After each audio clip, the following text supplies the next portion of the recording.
Bom, pessoal, então dando continuidade, o que seria calor, né? E qual que é a diferença, então, de calor e temperatura? Pessoal, calor é energia em trânsito, energia em movimento, tá? Energia sendo transferida espontaneamente do corpo de maior temperatura para o corpo de menor temperatura, tá?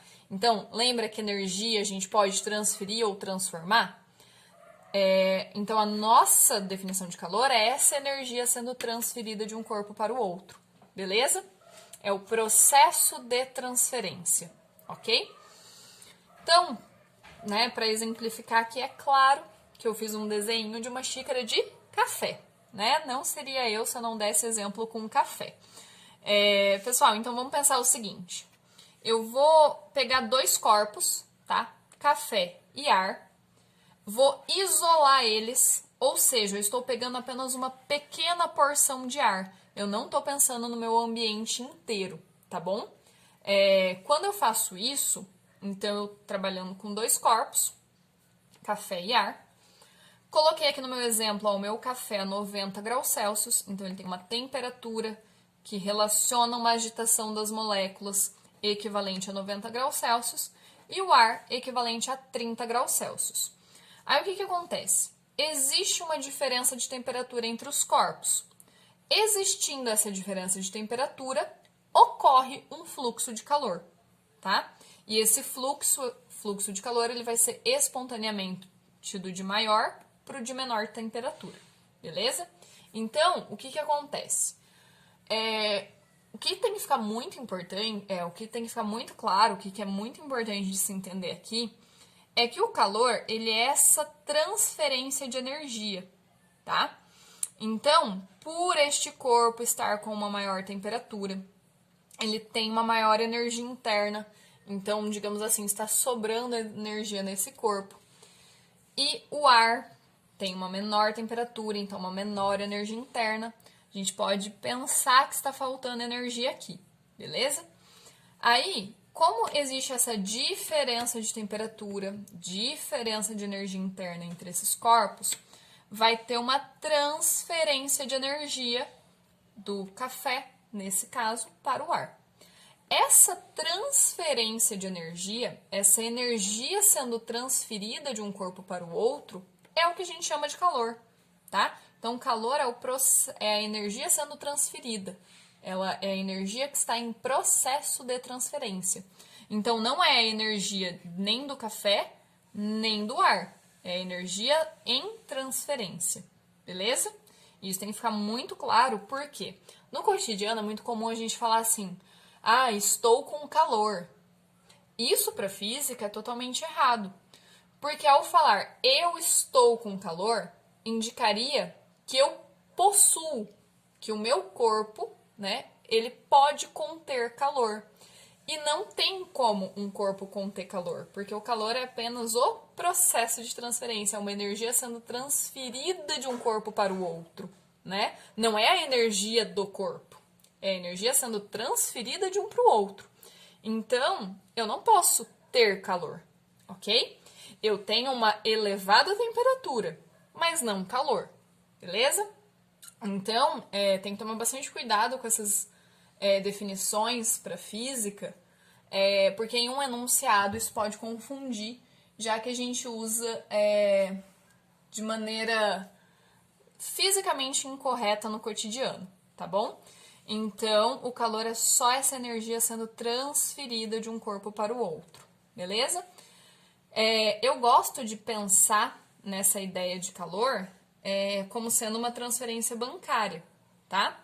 Então, saldo de uma conta, saldo da outra conta, vai fazer uma transferência até que as duas contas estejam com o mesmo valor de dinheiro.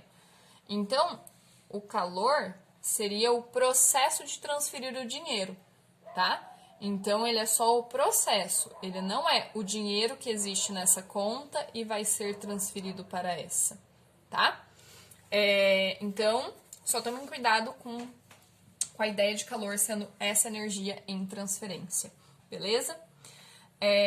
E o que acontece? Geralmente a gente vai trabalhar com esse sistema isolado até para a gente poder trabalhar com essa ideia de que um corpo vai diminuir a temperatura, enquanto o outro vai aumentar a temperatura por receber essa energia na forma de calor, tá? Então, a gente tende a isolar os nossos sistemas para facilitar, de certa forma, a nossa análise. Bom, pessoal, então a ideia da nossa transferência de calor acontecer em ambientes isolados, ela vai facilitar esse entendimento de que uma temperatura diminui enquanto a outra sobe por essa transferência de calor. Porque se a gente for pensar em sistemas que não são isolados, certo? Então, se eu pego uma xícara de café e deixo ela em cima da mesa e volto daqui meia hora para pegar essa xícara de café, o que vai acontecer? O meu café vai ter esfriado, certo? Ele vai ter diminuído a temperatura dele. Mas, será que a temperatura do ambiente aumentou por causa dessa xícara de café que eu deixei ali? Não, né? A gente não consegue alterar a temperatura desse ambiente por causa de uma simples xícara de café. Isso porque a quantidade de café é muito pequena comparada com a quantidade de ar que nós temos, tá? Então, por mais que ali naquela região próxima ao café o ar esteja aumentando a sua temperatura durante a diminuição de temperatura do café, esse ar está em contato com uma porção de ar ao seu redor também. Então, essa transferência vai acabar acontecendo do ar aquecido para o ar resfriado que está próximo dele. E isso vai acontecer e não vai ser suficiente para aquecer o nosso ar, tá? Então, essa troca de calor entre o ar quente e o ar frio vai acontecer, mas de uma maneira geral, no final das contas, né, no final desse equilíbrio, a gente não vai ter conseguido aumentar a temperatura do nosso ar por causa da quantidade de ar que nós estamos trabalhando, que é o ambiente inteiro. Então, quando eu não isolo o meu sistema, eu só posso afirmar que o meu café vai diminuir a temperatura até que ele esteja com a temperatura ambiente, tá? Mas eu não vou conseguir alterar a temperatura ambiente em si, beleza? Não pensando nela como um todo. Então, em sistemas não isolados, o equilíbrio ocorre na temperatura ambiente. Em sistemas isolados, a temperatura de equilíbrio ocorre entre as duas, mas cuidado, significa que é um valor maior que 30 e menor que 90, mas não necessariamente na média entre eles, tá? O quanto de temperatura um vai diminuir ou aumentar depende do tipo de corpo com que a gente está trabalhando, a quantidade de corpo que nós temos, beleza? Então, o café pode ir lá para, sei lá, 35, né? Então, diminui muito, enquanto o ar suba para 35, então suba só um pouco essa temperatura, beleza? Então, assim, não precisa ser na média entre eles, tá? Um pode diminuir muito, enquanto o outro aumenta só um pouquinho ou vice-versa, beleza? Então, isso tem que ficar bem claro.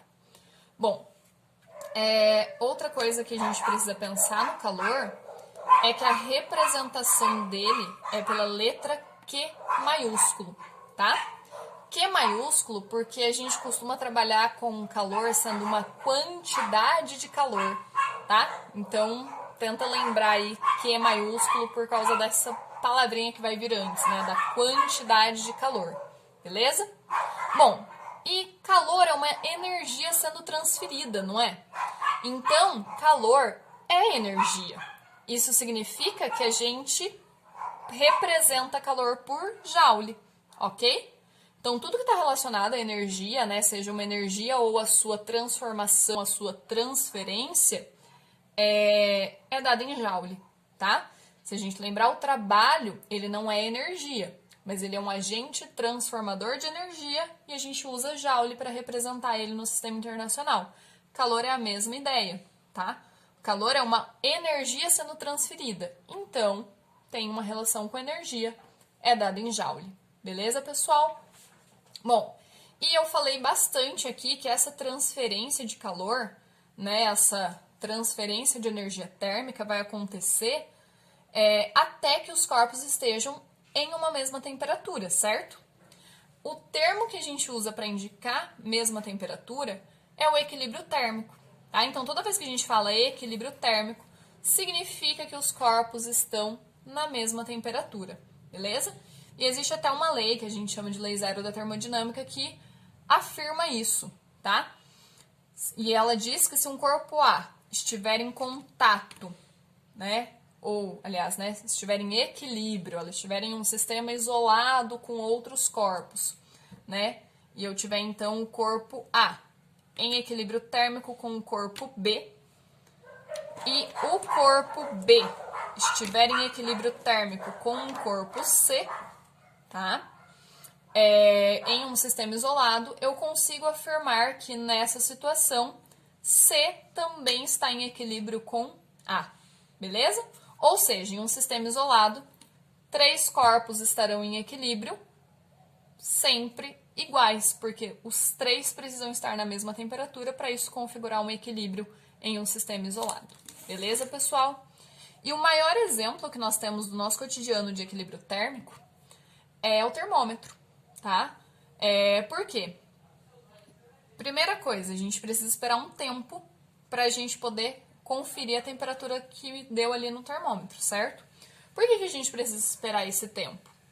Para conseguir que o corpo transfira calor suficiente para entrar em equilíbrio com o termômetro, tá? Então, a gente espera esse tempo para que o termômetro e o corpo entrem em equilíbrio, beleza? E o que acontece? A gente costuma colocar o nosso termômetro na axila, certo? Porque dessa maneira a gente impede, ou pelo menos dificulta, a troca de calor com o ambiente. Porque imagina que eu colocasse meu termômetro aqui em cima da minha mão. Será que eu ia conseguir que o meu termômetro entrasse em equilíbrio com a temperatura do meu corpo? Ou será que ela teria essa influência do ambiente? Então, eu não posso colocar de uma maneira que o meu ambiente esteja interferindo. Por isso que a gente coloca na axila, tá? Pra gente tentar, de alguma maneira, isolar esse termômetro do ambiente e a troca seja apenas entre termômetro e corpo, tá? E daí vai acontecer mais ou menos a mesma ideia do café no ambiente inteiro, tá? A troca de calor vai acontecer por causa de uma diferença de temperatura, mas não vai ser possível alterar a temperatura do corpo, né? Porque a gente tem uma quantidade de corpo muito maior do que de termômetro, né? De mercúrio aqui dentro desse termômetro, por exemplo. Então, quando atingir o equilíbrio térmico, da mesma maneira que aqui eu podia afirmar que o equilíbrio em sistemas que não estão isolados, o equilíbrio ocorre na temperatura ambiente, aqui na situação do termômetro, eu posso afirmar que essa temperatura ocorre em equilíbrio com a temperatura do corpo, beleza? E daí eu espero esse tempo para que consiga atingir esse equilíbrio, tá bom? Então, o termômetro ele é um exemplo dessa ideia de equilíbrio térmico, que a gente espera um tempo para que o termômetro fique em equilíbrio com o nosso corpo e a gente possa garantir, então, qual é a temperatura do nosso corpo. Beleza, pessoal? Espero que tenham entendido. Essa foi, então, a nossa introdução sobre termometria, né? A diferença entre temperatura e calor e a definição do que é esse equilíbrio térmico. Beleza, pessoal? Até a próxima!